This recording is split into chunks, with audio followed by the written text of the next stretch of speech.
Critter Mind Control and fasting experiences. So I thought I'd like to share some of my experiences, and I'm sure if you've had some fasting ones too, that you can associate and perhaps learn. So fasting is absolutely amazing. I'm sure if you've had some of those experiences, yeah, you may have to face your stuff sometimes as we get rid of some gunk. And then afterwards, or what are the things that you've been drawn to, or done some weird things that were probably not the best for us, especially after a fasting period. So I've done I don't know, something like 150 days fasting on different types nowadays in my journey, and absolutely love them. I will continue to do, I'm sure, in the future. Whatever my body is like telling me that I need this particular nutrient foods. So what are a couple of things I've done in the past that I've learned to avoid in your bath? So I did a water fast and kombucha fast, which was cleaning and alkalizing and helping my liver at the time. And I thought, alright, this is cool. During a fast, it's really helpful to analyze and to check out what foods we're drawn to, because they can often tell us a lot of lessons on what our body is missing and deficient in. So quite often the kombucha for me was B vitamins and alkalinity. But then often I was drawn to avocados, so that told me I needed some more enzymes and a little bit more protein absorption, and a little bit more fats and oils too. That was a wonderful one. And that, of course, is great for not only the whole body, but in particular the urinary tract and reproductive system, which I needed to fix. Now I'm full onto that stuff.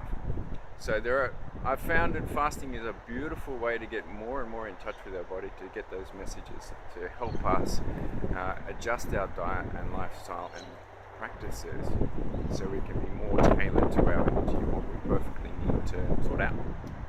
Other times I've been drawn to Vegemite. So, I had a little bit less energy while I was doing some water fasting for a few days. And I'm like, Vegemite, yes, great, love it. That's healthy. I'm going for the B vitamins. Later on, afterwards, once I got even more in touch with my body and got rid of a few critters and things, what I realized is that Vegemite was obviously a yeast extract.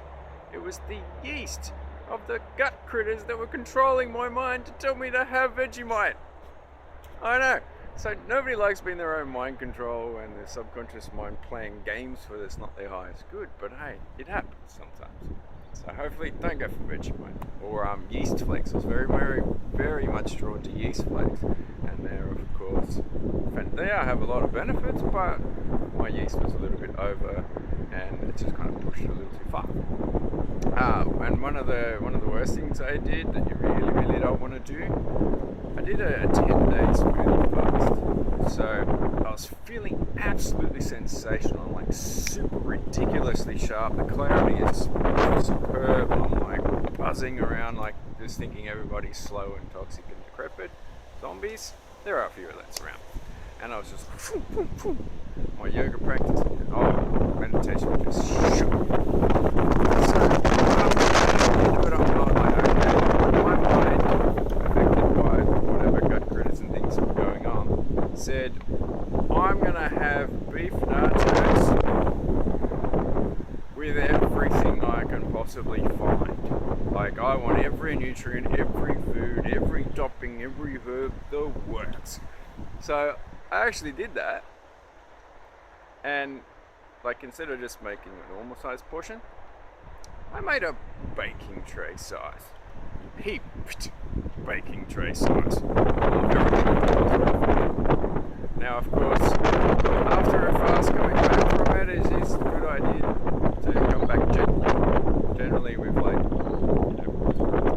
the fruits, smoothies, juices, and then move on to soups and salads, that kind of thing. Keeping it raw is very helpful. But I decided I'm going to go for everything cooked and everything, and enough for about a family of 5 or 6 people. Yeah, that was my thinking at the time. Lots of nutrients, cool, I want to get as much as I can, but with that portion size, and I ate the whole lot and I loved it. It was beautiful. But my mind was kind of forcing my body to take that on. I wasn't in harmony with body and mind. And what happened? Oh, geez. When your stomach's shrunk a little bit smaller and got rid of a lot of gunk, and then you go and put essentially 2 tons worth of food in there, you drop, you know, feeling really bloated, overdone, and then really, really slow, especially from going so sharp and clarity to going really, really slow. It just really affected me for like probably 3 days. It essentially took away quite a bit of the benefits of the smoothie fast for 10 days. So there are a number of ways to come back from a fast that are the best ways that I've learned from my detox teacher training, and plenty of mistakes and experiences from getting more in touch with my body and mind is definitely the way to go. So that'll be in the next videos. I'll let you know how to come back from a fast in the ideal ways. All right, nice one.